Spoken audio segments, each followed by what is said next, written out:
ঘুমের সময় স্বপ্ন দেখা, শরীর কাঁপা, চিৎকার বা কথা বলা এর পেছনে লুকিয়ে আছে অদ্ভুত বৈজ্ঞানিক কারণ। আপনি কি কখনো ঘুমের মধ্যে হঠাৎ চমকে উঠে দেখেছেন? আপনি কথা বলছেন, চিৎকার করছেন, এমনকি শরীর কাঁপছে? আজকের ভিডিওতে আমরা জানব ঘুম ও স্বপ্নের পেছনে লুকিয়ে থাকা আশ্চর্য সব সত্য। আমরা কেন স্বপ্ন দেখি? ঘুম মূলত দুটি প্রধান ভাগে বিভক্ত, র্যাপিড আই মুভমেন্ট এবং নন র্যাপিড আই মুভমেন্ট। স্বপ্ন প্রধানত দেখা যায় র্যাপিড আই মুভমেন্ট ঘুমের সময়, যখন আমাদের মস্তিষ্ক খুব সক্রিয় থাকে, ঠিক যেন আমরা জেগে আছি কিন্তু শরীর পুরো ঘুমিয়ে আছে।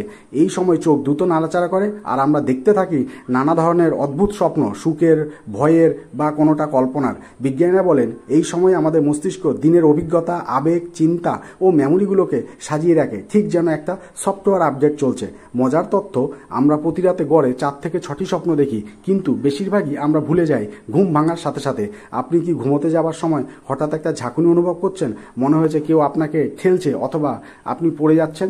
এটা এমন এক অবস্থা যখন মস্তিষ্ক শরীরের সম্পূর্ণ বিশ্রামকে ঝুঁকির সংকেত হিসাবে ভুল ব্যাখ্যা করে।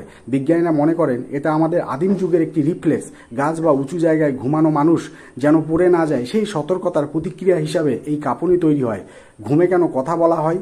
ঘুমন্ত অবস্থায় কেউ কেউ স্পষ্ট করে কথা বলে, আবার কারো কথা অস্পষ্ট থাকে।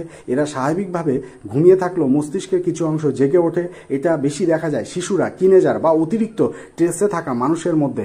বিশেষ করে যারা ঘন ঘন ভয়ঙ্কর দুঃস্বপ্ন দেখে, তারা ঘুমের মধ্যে বাস্তব প্রতিক্রিয়া দেখতে পারে, যেমন চিৎকার, হাত পা ছোড়া, এমনকি আসবাবপত্র ভাঙচুর। ঘুম আমাদের শরীর ও মনের জন্য অত্যন্ত গুরুত্বপূর্ণ। ঘুম চলাকালীন আমাদের মস্তিষ্ক বিশ্রাম নিলেও কিছু অংশ সচল থেকে নানা কাজ করে চলে, যার ফলে আমরা স্বপ্ন দেখি, কথা বলি বা কখনো কাঁপুনি অনুভব করি। ভিডিওটি ভালো লাগলে লাইক দিন এবং কমেন্টে লিখুন আপনি স্বপ্নের সবচেয়ে অদ্ভুত কী দেখেছেন। ধন্যবাদ।